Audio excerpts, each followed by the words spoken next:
she wasn't scared of letting her customers know there's only two places to get my product, my website directly and Ulta Beauty. If you get it anywhere else, plan on it being counterfeit. And she was that aggressive about it. And even her sisters would go on, Chloe and the rest of them would go on and make those same pitches to their customers and those same appeals to them and say, look, there's been counterfeit cosmetics that are hurting people, almost killing people. There are things out there you have to watch for. So educating your customer, making sure they know that when they're ready to get this product, here's the legitimate places to go, and be careful of anywhere else.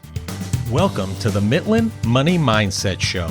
This is a podcast about the financial, money, and recreational mindset needed to successfully plan for and live your best life before and through retirement. Let's dive into today's show.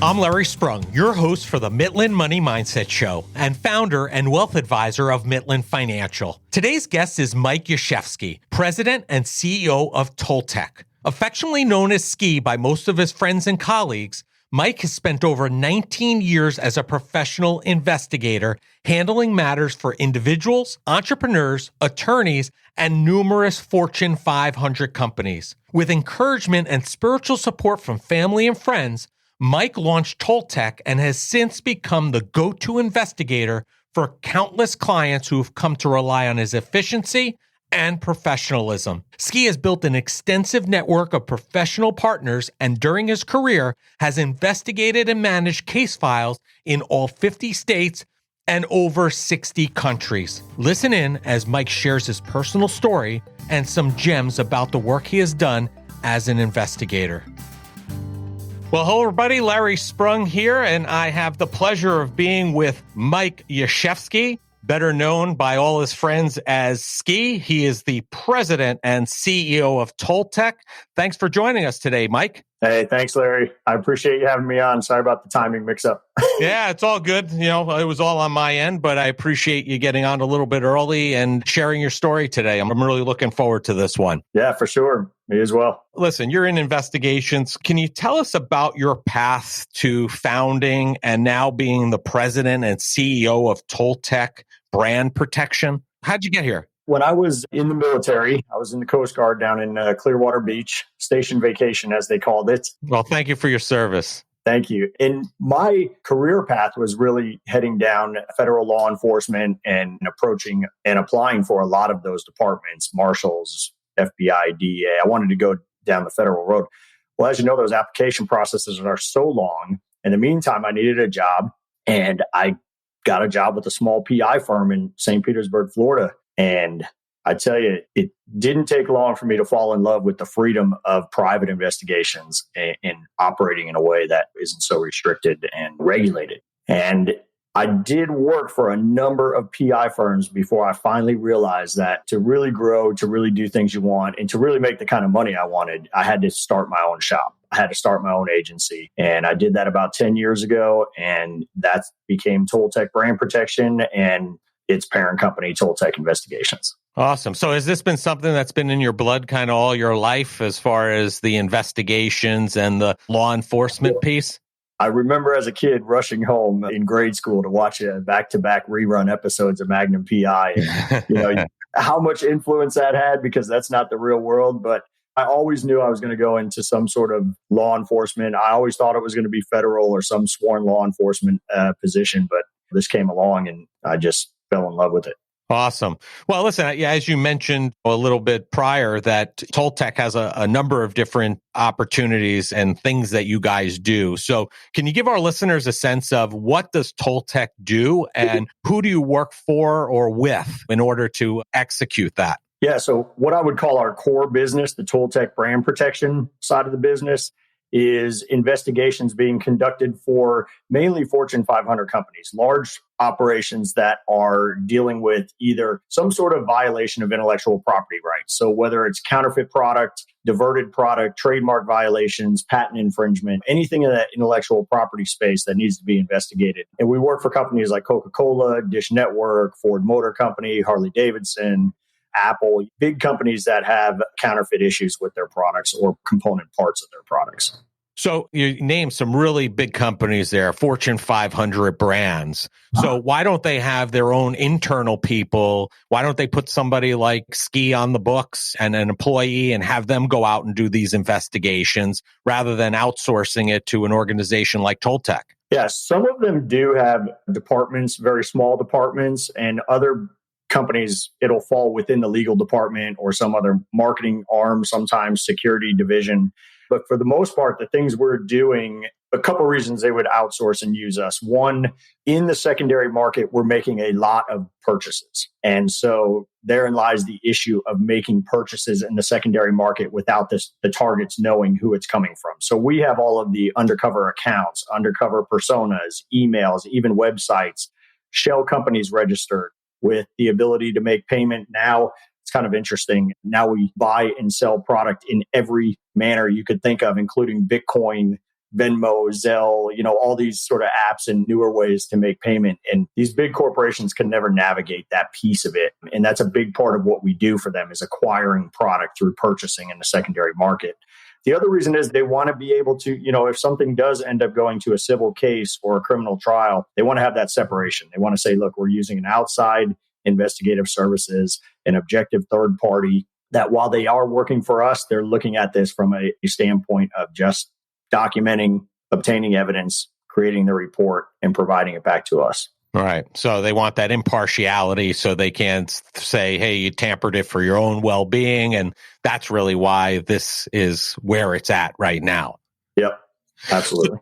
So does Toltec have a meaning? What does Toltec mean? Is there a meaning behind that name? I've never heard that word before. So I'm assuming it's unique to you, your brand, your firm. Is there a meaning behind it?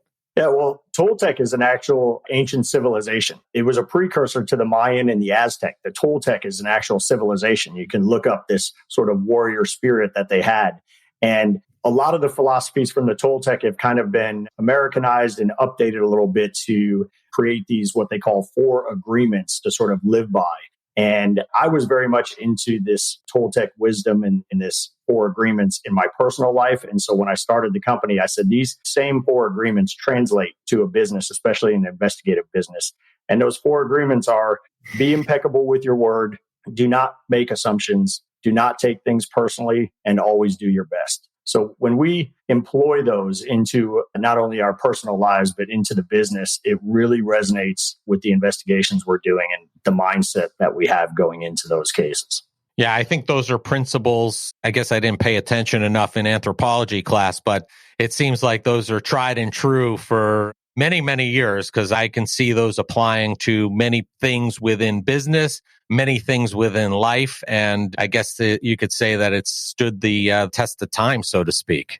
Yeah, absolutely. And I learned a lot from a lot of my business coaches and consultants about having your name mean something when you're starting a business and being able to have the conversation of why you created that. Because in my field, there's a lot of John Smith PI and a lot of Jane Doe PI companies. And so I really thought hard about that. And really, we do incorporate it into our marketing and our messaging, our presentations, our webinars. It's a big part of how we operate. Yeah, I think that's important for most businesses. I mean, my company, whether you're aware or not, is named Mitlin. MIT was my wife's grandfather, Mitchell. LIN was my mom, Linda. They both passed away within several hours of each other. And then my wife and I met. So there's a lot of meaning there. They were 2 great people with great values that we wanted to instill here at the firm and kind of continue that. And that's how we came up with the name. And same thing, we're in wealth management, financial services. There are a lot of people that name the firm after themselves, Joe Smith Financial. And we wanted to create an entity that was larger than us that could also potentially outlive our life within the business if we wanted to. So it didn't have to be tied to us. So I think that's an important lesson for most businesses. Yeah, that's awesome, Larry, man. You gave me a little goosebumps there when you told just even that little story. So it's the most asked question we get. You think we're a financial firm, people ask us about returns and things of that nature, but the most asked question we get from clients and prospective clients is, what does Mitlin mean? Because they know it's not my name or anybody here at the firm. So it's a great way to start a conversation for sure. So what was the impetus? You gave us some idea, Magnum PI, this was all an interest, it was an interest to you. What was really the underlying draw to this line of work for you? Well, when I first started, because I was going through the processes of applying to all these law enforcement departments and federal agencies and whatnot, I started to really get an understanding of how rigid and how structured some of that was going to be, while at the same time I was experiencing the freedom of being a private investigator and working for a company that was really great in terms of training. They were really great in terms of helping you understand the entire business, how it works. And I also was, after living in Buffalo for 23 years and finally getting down to Florida, my ideal living destination, I wasn't keen on being sent wherever the whim of a federal agency would send me. A buddy of mine had just got accepted in the FBI and was sent to Cleveland as his station. And so all of these things going on and starting a new family. My son was only 1 year old at the time. And I just didn't want to kind of uproot everything. And I was enjoying what I was doing. I was starting to make some good money as well. And so I chose to stay in the private sector. Nice. So do you miss the snow? Not at all. I love to visit it, but... All right. I got one more Buffalo question then. So the question is, and I know this is on a lot of people's minds, who has the best wings? I'm a traditionalist. I still go with the original Anchor Bar, not the franchised locations, the original Frank and Teresa's right downtown. Okay. So it's the original Anchor Bar for you.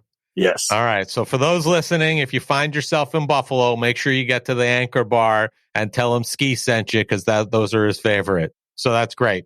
So you were talking about earlier that you and your firm help clients protect their intellectual property. How do you do that? I mean, you gave us some background on that, but is there a way how do you go about doing that? And why is it so important today to have that protection and have that ability to have a firm like you help a large corporation protect that intellectual property? Yeah, one of the biggest changes that I've seen, because I'm coming up on my 20th year as a licensed PI, the last 12 or 13 have been specifically in this brand protection space. And one of the things that's changed over time is the barrier to entry in most industries now is lower than it ever has been before. So the ability for someone to damage your brand or damage your reputation or hijack your name and your likeness and your logo and trademark and whatever it is, it's a very low barrier for them to do that. And almost overnight, someone can recreate your website. They can recreate your product. And with entrepreneurs, to me, it's not just the big corporations. You know, we've worked with a lot of smaller entrepreneurs and inventors.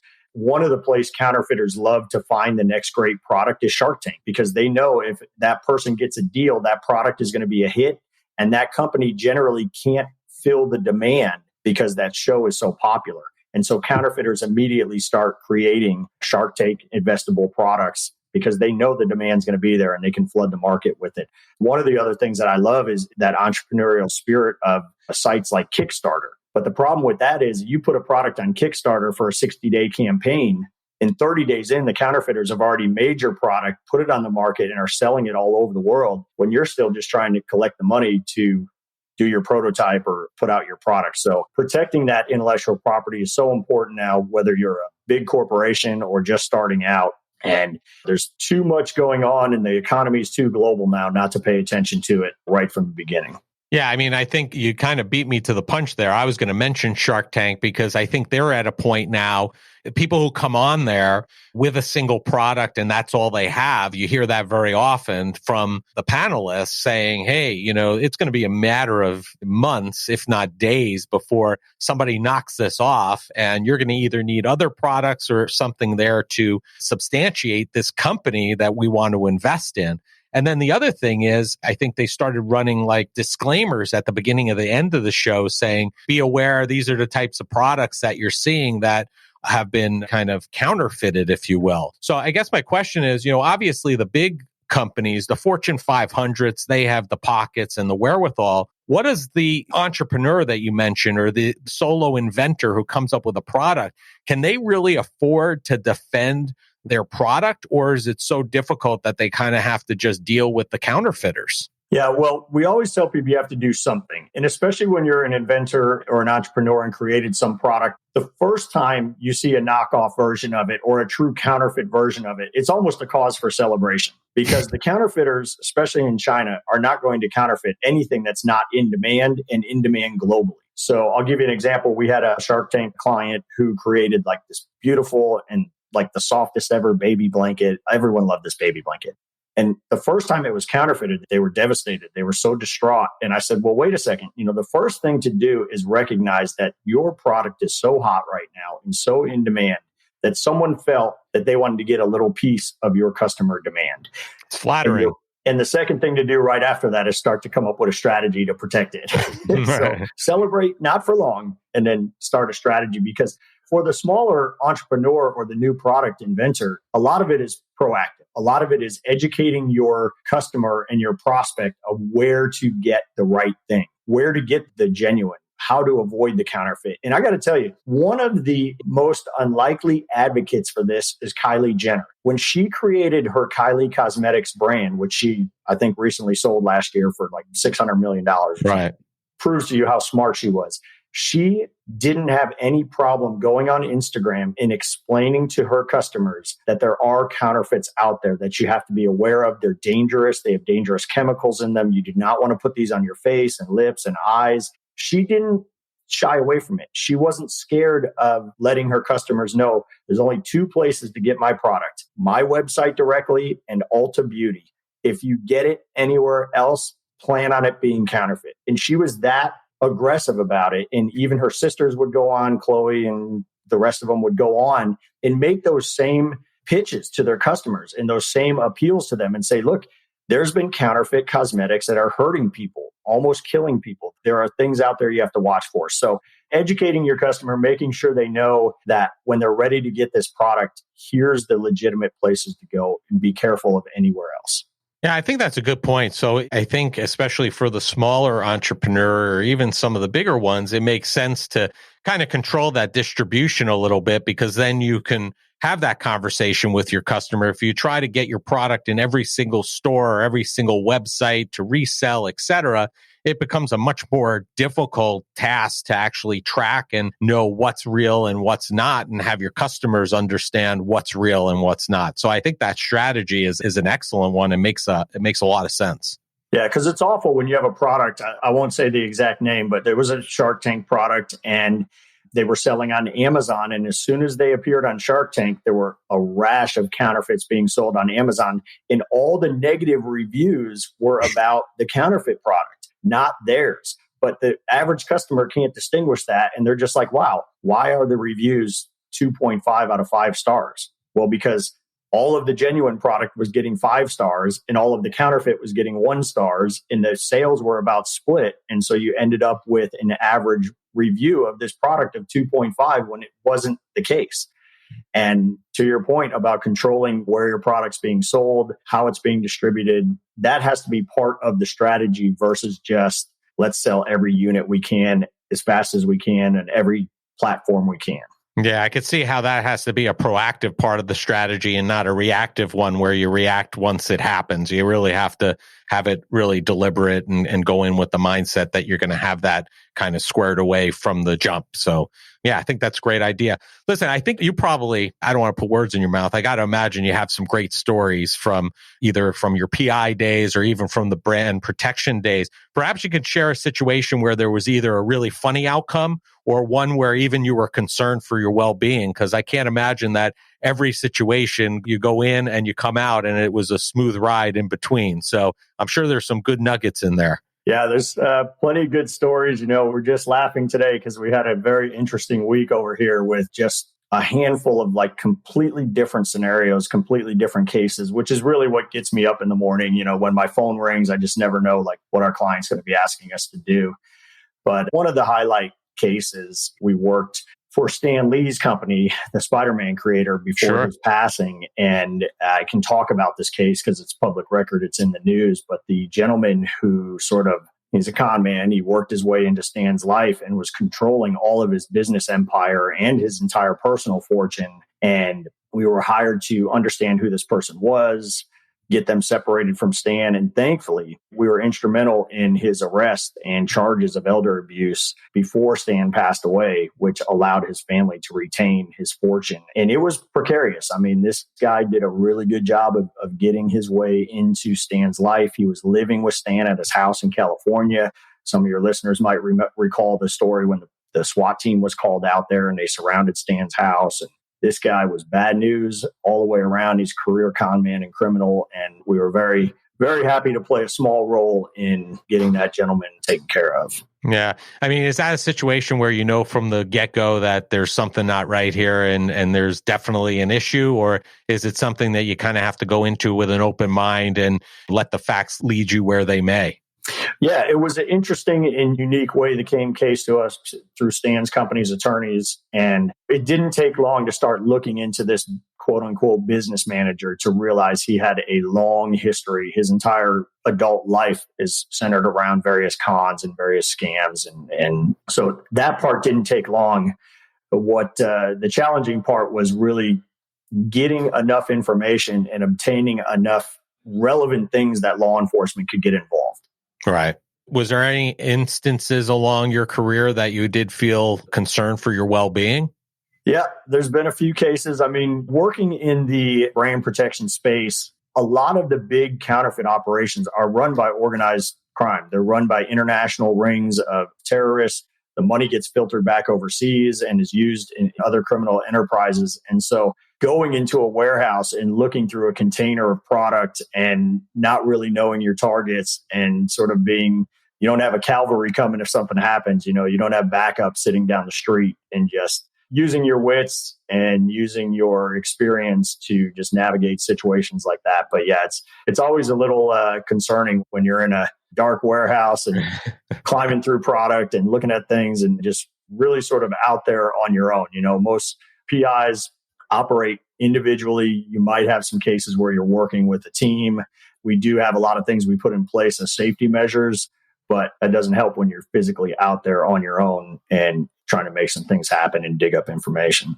I would imagine the rush and the adrenaline kind of push you through those situations to some degree. Yeah, the experience of just becoming who you need to become in that moment so that you can create the persona you need to sound believable. And we operate in a space where cash rules as well. So when you're there with money to buy product and get information, that doesn't hurt either.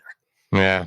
So, you bring up a good point. So is there a specific mindset that somebody needs to have if they want to be an investigator like yourself? Is there something that, qualities that you see in these, people like yourself?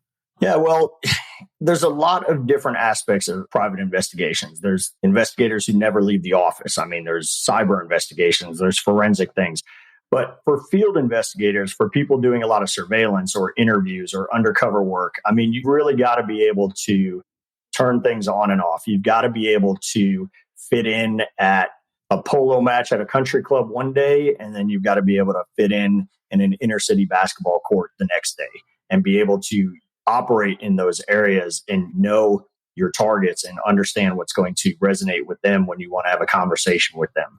Everything from your mannerisms, the way you dress, the way you speak, accents. I mean, anything that will help you fit in and put the other person at ease. Right.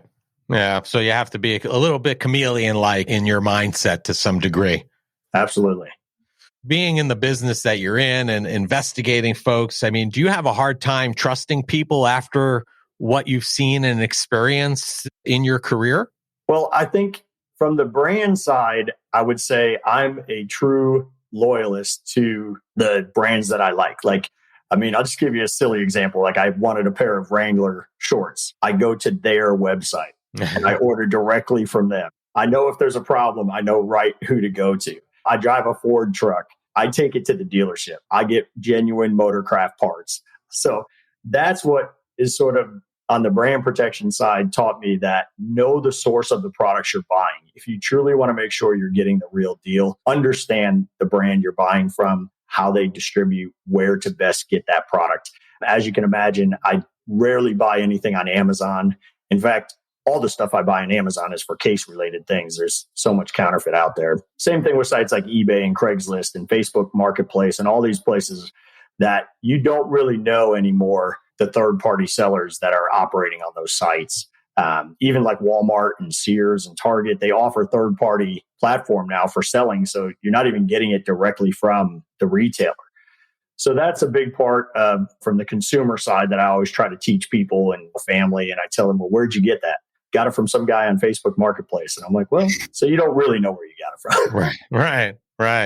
Right. So yeah, you don't have boxes like we do coming from Amazon every day. It's like, I get that though. Do you think some of these platforms, like the larger ones, like the Amazons and the Walmarts and these large platforms that also do third-party reselling, do you at some point foresee them doing some kind of validation process in order to assure that if people are going to those sites and buying from a reseller, that they're actually getting the product? Or is that too expensive of a venture for them to get into and actually monitor? Yeah, and I don't want to beat up the platforms because we work with them and they're doing some things really well and other things are so difficult because they're just so massive in scale. And yeah, I mean, I've seen situations where they've had fraudulent products, they've been alerted, and within minutes it's taken down. And I think they do the best as they can. It's just such a massive platform that sometimes it's hard to police.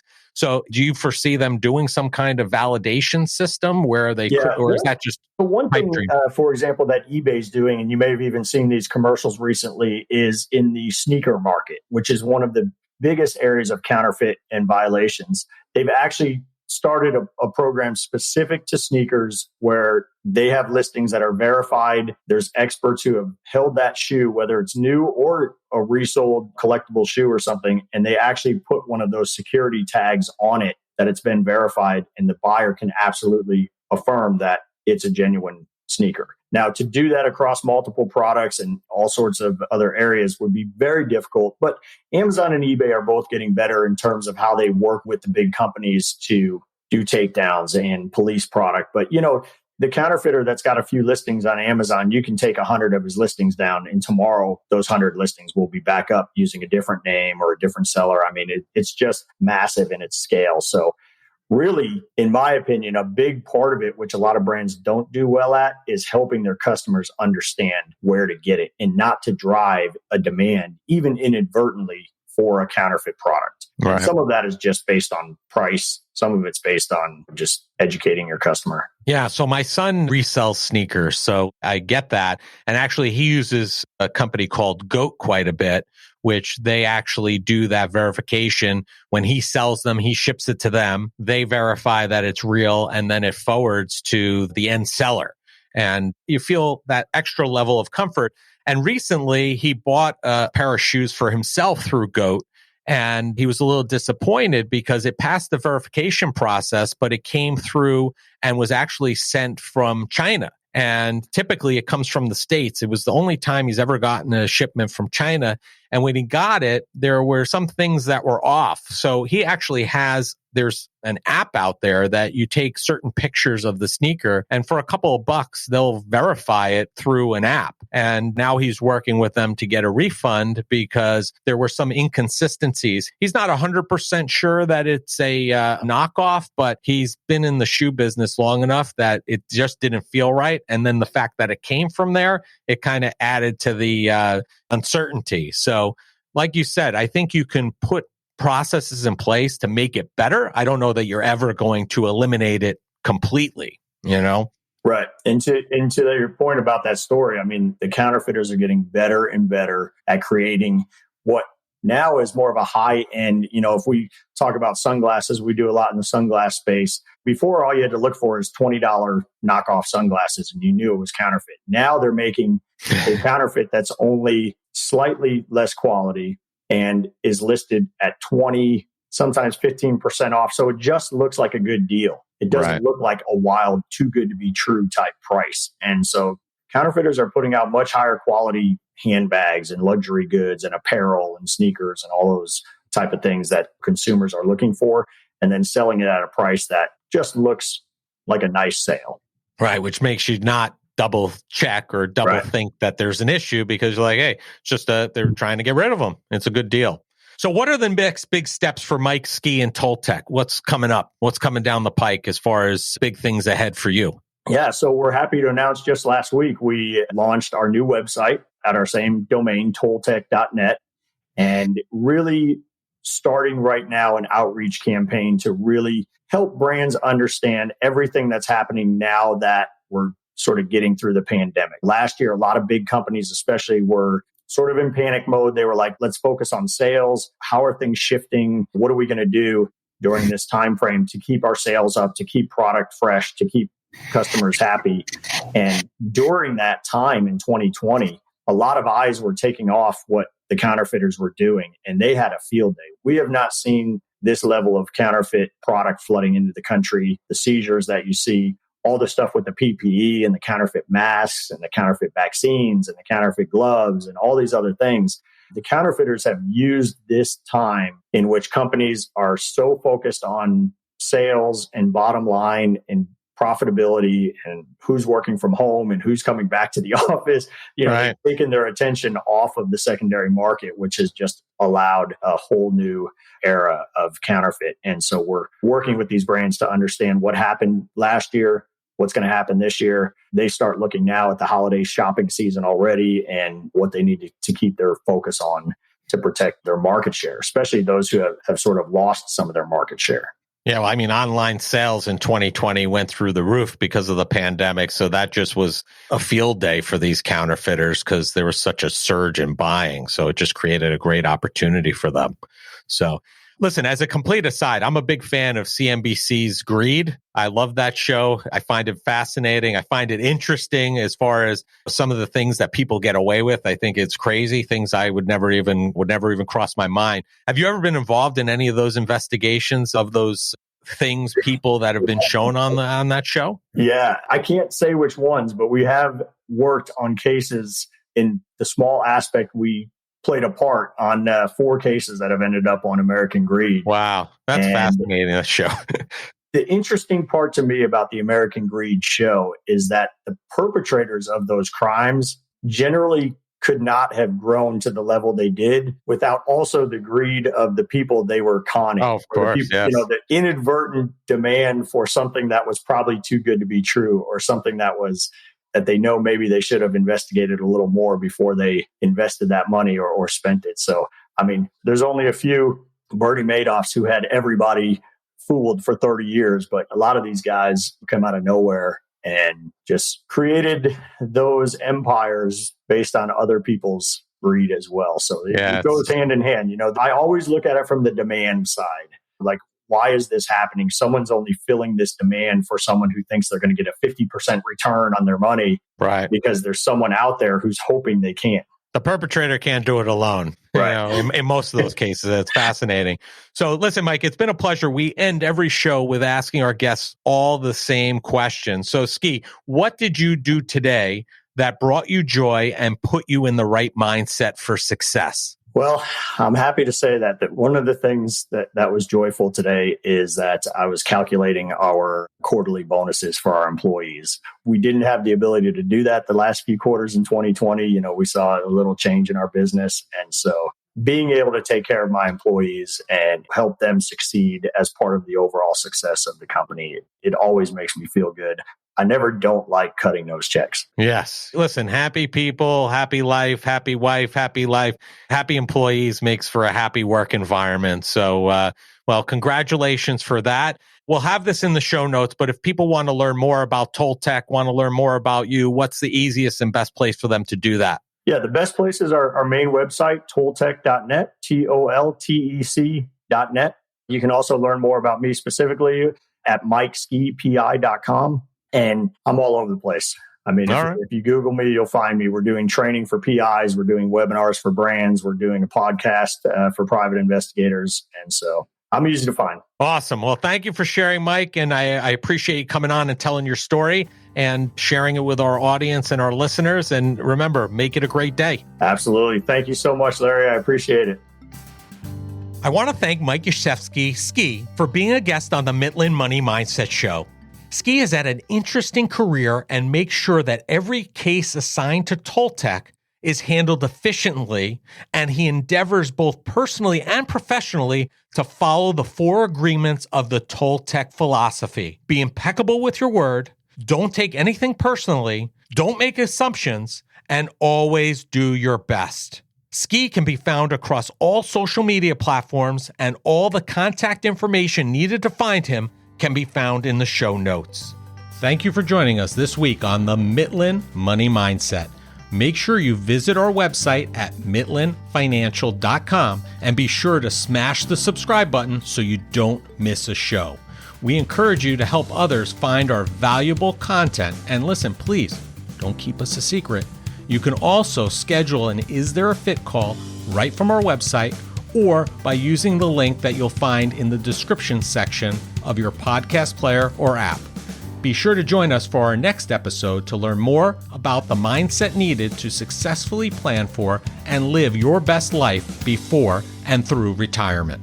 The opinions voiced in the Mitlin Money Mindset Show with Lawrence Sprung are for general information only and are not intended to provide specific advice or recommendations for any individual. Past performance is no guarantee of future results. All indices are unmanaged and may not be invested into directly. Investing involves risk, including possible loss of principal. No strategy ensures success or protects against loss. To determine what may be appropriate for you, consult with your attorney, accountant, financial or tax advisor prior to investing. Investment advisory services offered through CWM LLC, an SEC-registered investment advisor. Guests on the Mitlin Money Mindset Show are not affiliated with CWM LLC.